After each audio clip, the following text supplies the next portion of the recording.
Hello everyone. तो कैसे हैं आप लोग? आपकी बेस्ट होंगे। आप लोग आज पढ़ने वाले हैं सॉल्यूशन चैप्टर, जो क्लास 12 का पहला चैप्टर इस समय है और बहुत इंपॉर्टेंट लेक्चर होने वाला है ये।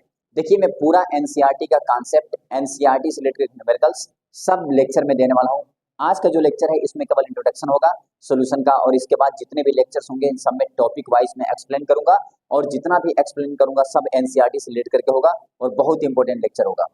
तो आइए अब स्टार्ट करते हैं सॉल्यूशन चैप्टर। अगर आप आईआईटी जेईई नीट की तैयारी कर रहे हैं, प्रिपरेशन कर रहे हैं, तो आपके लिए भी बहुत बेस्ट लेक्चर होने वाला है। पहले तो कॉन्सेप्ट क्लियर होगा, देन आसानी से आप आगे बुस्ट कर पाएंगे। ठीक है, आइए स्टार्ट करते हैं सॉल्यूशन। देखिए, सॉल्यूशन चैप्टर अगर स्टार्ट कर रहे हैं तो सबसे पहले हमें सीखना होगा कि सॉल्यूशन क्या होता है। What is solution? सॉल्यूशन होता क्या है? सबसे पहले इसका डेफिनेशन क्या होता है। It is homogeneous mixture. It is homogeneous mixture. It is homogeneous mixture of two or more component it is homogeneous mixture of two or more component। यह एक होमोजेनियस मिक्सचर होता है दो या दो से अधिक कंपोनेंट का। अब बात आती है होमोजेनियस मिक्सचर क्या है। तो सबसे पहले हम सीखेंगे मिक्सचर क्या है। देखिए, मिक्सचर क्या होता है, जब दो सब्सटेंस आपस में मिक्स हो जाते हैं तो उसको मिक्सचर बोलते हैं। और मिक्सचर जो भी होता है ये दो टाइप का होता है, एक होता है होमोजेनियस मिक्सचर और एक होता है हेटेरोजेनियस मिक्सचर। सबसे पहले बात करते हैं होमोजेनियस मिक्सचर। एक ऐसा मिक्सचर जिसमें दो सब्सटेंस मिक्स हो लेकिन यूनिफॉर्मली डिस्ट्रीब्यूट हो जाए, कंप्लीट रूप से मिक्स हो जाए। और अब बात करते हैं हेटेरोजेनियस। हेटेरोजेनियस में क्या है, ऐसा मिक्सचर जिसमें दो या दो से अधिक सब्सटेंस मिक्स हो लेकिन वो कंप्लीटली मिक्स ना हो, नॉन यूनिफॉर्मली डिस्ट्रीब्यूट हो। जैसे आपसे मैं कहूँ हेटेरोजेनियस के एग्जांपल, तो जैसे आप वाटर लीजिए, उसमें सैंड डाल दीजिए। जब सैंड वाटर मिक्स करेंगे तो क्या वो कंप्लीटली मिक्स होगा? नहीं होगा, नीचे बैठ जाएगा, उसको हम आंखों से देख लेंगे आसानी से। लेकिन अगर मैं होमोजेनियस की बात करूं, जैसे शुगर और वाटर, शुगर वाटर को मिक्स करेंगे तो शुगर वाटर में कंप्लीटली मिक्स हो जाएगा और यूनिफॉर्मली डिस्ट्रीब्यूट हो जाएगा वाटर के अंदर, तो इसको बोलेंगे होमोजेनियस। आई होप समझ चुके होंगे। जितने भी होमोजेनियस मिक्सचर होंगे उन सबको हम बोलते हैं सोल्यूशन। आई होप समझ गए होंगे सोल्यूशन क्या है। अब इसमें देयर आर टू कंपोनेंट, यहाँ पे दो कंपोनेंट होंगे, इसके पास दो कंपोनेंट होंगे। There are two component, first जिसको हम बोलेंगे सॉल्यूट, सेकेंड जिसको हम बोलेंगे सॉल्वेंट। मैंने कहा सॉल्यूशन में दो कंपोनेंट होंगे जो बहुत फेमस माने जाते हैं, एक होगा सॉल्यूट और एक होगा सॉल्वेंट। लेकिन कैसे मालूम करेंगे हम कि सॉल्यूट कौन है सॉल्वेंट कौन है? तो इसके लिए रूल बनाया गया है।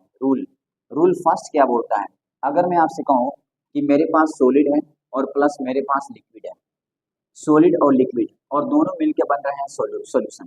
ठीक, तो सॉलिड जो भी होगा, जो भी सॉलिड होगा वो हमेशा सॉल्यूट होगा। सॉलिड को सॉल्यूट बोलेंगे और जो लिक्विड होगा वो आपका सॉल्वेंट होगा। इतना दिमाग में सेट कर लीजिए। फिर बोल रहा हूँ, सॉलिड प्लस लिक्विड मिलकर सॉल्यूशन बना रहे हैं, तो जो सॉलिड होगा वो सॉल्यूट होगा, जो लिक्विड होगा वो सॉल्वेंट होगा। रूल नंबर सेकेंड, अगर रूल सेकेंड की बात करूँ तो रूल सेकेंड में क्या होता है, अगर मैं आपसे कहूँ कि दोनों के दोनों लिक्विड हैं और लिक्विड मिल करके, लिक्विड प्लस लिक्विड दोनों मिलकर सॉल्यूशन बना रहे हैं, और आपको दो ही सॉल्यूशन में पढ़ना होगा। जितने भी न्यूमेरिकल्स होंगे यही दोनों होंगे, सॉलिड लिक्विड और लिक्विड सॉलिड, जितने भी होंगे इसी पे न्यूमेरिकल्स बनेंगे। तो जब लिक्विड और लिक्विड एक साथ मिक्स होंगे तो इसमें मान लो ये मिनिमम अमाउंट में है, ये मिनिमम है और ये आपका मैक्सिमम है, ये आपका मैक्सिमम है। तो जो मिनिमम होगा मिनिमम, ये आपका सॉल्यूट होगा जो मिनिमम होगा, और जो मैक्सिमम होगा मैक्सिमम, ये आपका सॉल्वेंट होगा। अब इतना दिमाग में आप सेट करिए। फिर बोल रहा हूँ, सॉल्यूशन में दो कंपोनेंट होंगे, एक सॉल्यूट होगा एक सॉल्वेंट होगा। अब सॉल्यूट सॉल्वेंट को कैसे हम पहचानेंगे, दो रूल होंगे। इन दोनों रूल के अकॉर्डिंग हम बता पाएंगे कि कौन सॉल्यूट है कौन सॉल्वेंट है। रूल पहला है कि सॉलिड प्लस लिक्विड सॉल्यूशन बनाएगा, तो जो सॉलिड होगा सॉल्यूट होगा, जो लिक्विड होगा वो आपका सॉल्वेंट होगा। रूल सेकंड है कि लिक्विड प्लस लिक्विड सॉल्यूशन बनाएगा, लिक्विड में देखेंगे कौन ज्यादा है कौन कम है, जो ज्यादा कम अमाउंट में होगा वो सॉल्यूट होगा, जो ज्यादा अमाउंट में होगा वो क्या होगा, सॉल्वेंट होगा। इतना लिखिए। फिर अभी आपने सीखा कि सॉल्यूशन क्या है और सॉल्यूशन में जो दो कंपोनेंट है उसको कैसे हम पहचानेंगे। अब इसके बाद जो आता है टॉपिक वो आपका आता है सॉल्यूशन के बाद कंसंट्रेशन टर्म। कंसंट्रेशन टर्म, अब मैं बात करूंगा कंसंट्रेशन टर्म के बारे में। It's very most important. There are 8 concentration term जो आपको पढ़ना है, जो बहुत इंपॉर्टेंट है कंसंट्रेशन टर्म में। सबसे पहला कंसंट्रेशन टर्म पढ़ना है जिसको बोलेंगे W/W%, सेकेंड जिसको बोलेंगे W/V%, थर्ड जिसको बोलेंगे V/V%। It's very most important point for you. Fourth जो होगा उसको बोलेंगे अपन मोलेरिटी, जो आपको बहुत अच्छे से पढ़ना होगा। फिर नेक्स्ट आता है आपका मोलेरिटी जो बहुत इंपॉर्टेंट है आपके लिए। फिर आता है मोल फ्रैक्शन, मोल फ्रैक्शन, ये तीनों के तीनों बहुत इंपॉर्टेंट रोल अदा करते हैं। फिर आता है आपका strength of solution, strength of solution, और फिर इसके बाद आता है आपका स्ट्रेंथ ऑफ सॉल्यूशन हो गया, इसके बाद आता है आपका पीपीएम, इसको बोलते हैं पार्ट पर मिलियन, पार्ट पर मिलियन। आपको ये सब पढ़ने हैं। कितने हो गए? 1 2 3 4 5 6 7 8। आपको 8 कंसंट्रेशन टर्म अच्छे से पढ़ना है। ये 8 कंसंट्रेशन टर्म आपको मैं पढ़ाने वाला हूँ, 8 के 8 जो बहुत इंपॉर्टेंट है आपके लिए। सबसे पहले बात करेंगे अपन W/W%। तो सबसे पहले मैं यहाँ पे ले रहा हूँ W/W%।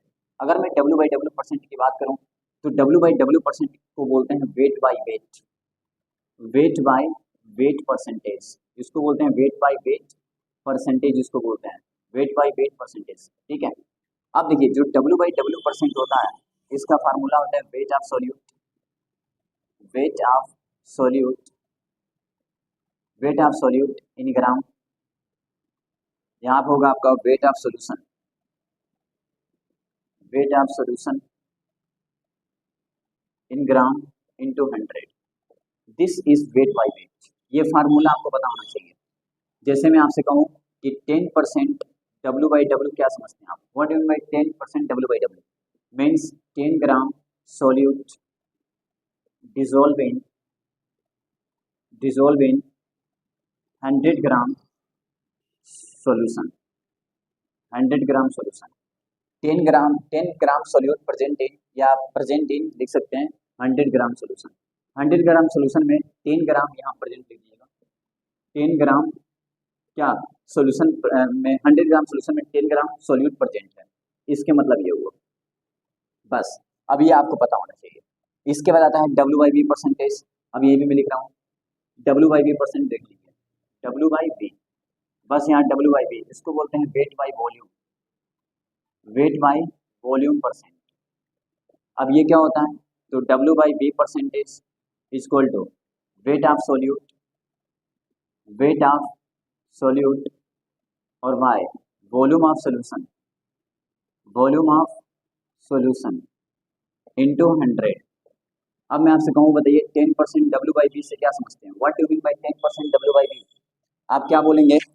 आप बोलेंगे कि 10 gram solute present in 100 gram, sorry 100 ml solution. बस अब यहाँ पे ml कर दीजिएगा क्योंकि ml होता है। बस अब ये आपका W/V परसेंटेज हुआ, वहाँ पे ग्राम सॉल्यूशन था, यहाँ पे ml। अब बात करते हैं नेक्स्ट V/V परसेंटेज। इसमें क्या है? बस यहाँ पे V/V कर दीजिए, V/V परसेंटेज, इसको बोलते हैं volume by volume, volume by volume percentage.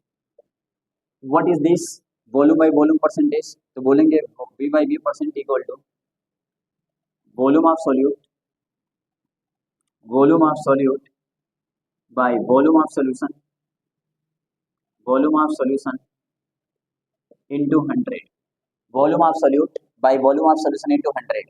यानी 10% V/V क्या मतलब समझते हैं आप? Means 10 gram solute present in, sorry 10 ml, my dear volume है 10 ml solute present in 100 ml solution. ये ध्यान दीजिएगा, ml वॉल्यूम है बस। तो ये रहा आपका W/W, W/V और V/V परसेंटेज। अब यहाँ से ये जो हम पढ़ने वाले हैं, molarity, molality, mole fraction, strength of solution और पीपीएम, ये पांचों के पांचों बहुत इंपॉर्टेंट होने वाले हैं। तो अब ये तो इतना आप समझ चुके होंगे, इतना प्रैक्टिस कर लेंगे आप, ठीक है। अब बात करेंगे हम लोग किसकी? मोलैरिटी की। अब चलते हैं मोलैरिटी पे। देखिए मोलैरिटी देख लीजिए, अगर मैं बात करूँ मोलैरिटी की, मोलैरिटी ध्यान से देखिएगा, इसको कैपिटल एम से लिखते हैं। मोलैरिटी का फार्मूला होता है molarity equal to N/V ml और इंटू 1000 लिखते हैं अपन। मोलैरिटी क्या होता है? तो N को बोलते हैं number of mole of solute, number of mole of solute. अब इसको लिखना हो तो कैसे लिखेंगे? The number of mole of solute dissolve in the number of mole of solute dissolve in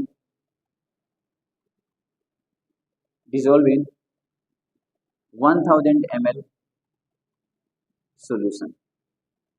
1000 ml solution में जितने number of mole of solute होंगे उससे बोलेंगे मोलैरिटी। याद रखिएगा मोलैरिटी को m से लिखते हैं, और अगर इसका डेफिनेशन पूछ दिया तो the number of mole of solute dissolve in 1000 ml solution. अब मैं आपसे कहूंगा कि चलिए ये तो डेफिनेशन हो गया, ये इसका फार्मूला हो गया, बहुत इंपॉर्टेंट है, लेकिन अगर इसको लीटर में लिखना हो तो m equal to n by V litre, ये इसका फार्मूला होता है।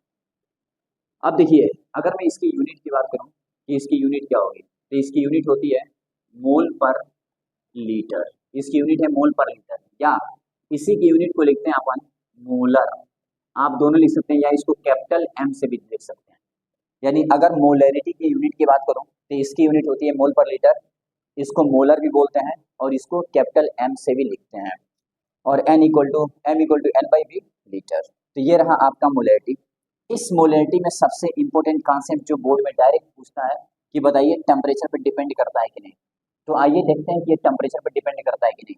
देखिए कैसे बताएंगे, आप बताइए molarity equal to n by V था ना, अगर मैं बात करूं PV equal to nRT formula, तो ये जो आप देख रहे हैं प्रेशर है, ये वॉल्यूम है और ये टेम्परेचर है। तो volume directly proportional to temperature, यानी टेम्परेचर बढ़ाने पे वॉल्यूम बढ़ जाएगी, और जैसे वॉल्यूम बढ़ जाएगी मोलैरिटी क्या होगी, घट जाएगी। यानी जब भी हम टेम्परेचर बढ़ाएंगे तो वॉल्यूम बढ़ेगी, वॉल्यूम बढ़ेगी तो मोलैरिटी कम हो जाएगी। यानी temperature affect on the molarity, temperature जो मोलैरिटी को क्या करता है, अफेक्ट करता है। अगर हम टेम्परेचर को बढ़ाते हैं तो उसकी वॉल्यूम बढ़ जाती है, और वॉल्यूम अगर बढ़ गई तो उसकी मोलैरिटी क्या हो जाती है, घट जाती है, कम हो जाती है। It's very very most important point for you. यानी molarity depend on a temperature, यानी मोलैरिटी टेम्परेचर पे डिपेंड करता है। तो ये रहा मोलैरिटी के बारे में। यानी आपको मैंने मोलैरिटी तक कॉन्सेप्ट बता दिया, और आपको मैं सोल्यूशन में कुछ लेक्चर में इंपॉर्टेंट पॉइंट बता दिया, सोल्यूशन क्या होता है, कंपोनेंट क्या होता है, और मोलैरिटी तक बता दिया। अब जो मैं सेकेंड लेक्चर लेने वाला हूँ उसमें इन चारों को लेने वाला हूँ, लेकिन अभी तक मैं जो आपको बताया इतना पहले आप प्रैक्टिस करिए, एक नोट बनाइए, इसको रिमेंबर करिए, फिर नेक्स्ट डे के लिए आप तैयार रहिए। इसके आगे वाला लेक्चर देने वाला हूँ, एंड देन थर्ड लेक्चर में न्यूमेरिकल से स्टार्ट करूंगा, ठीक है, उसके बाद फिर थ्योरी फिर न्यूमेरिकल, ऐसा। ओके, मिलते हैं नेक्स्ट लेक्चर में।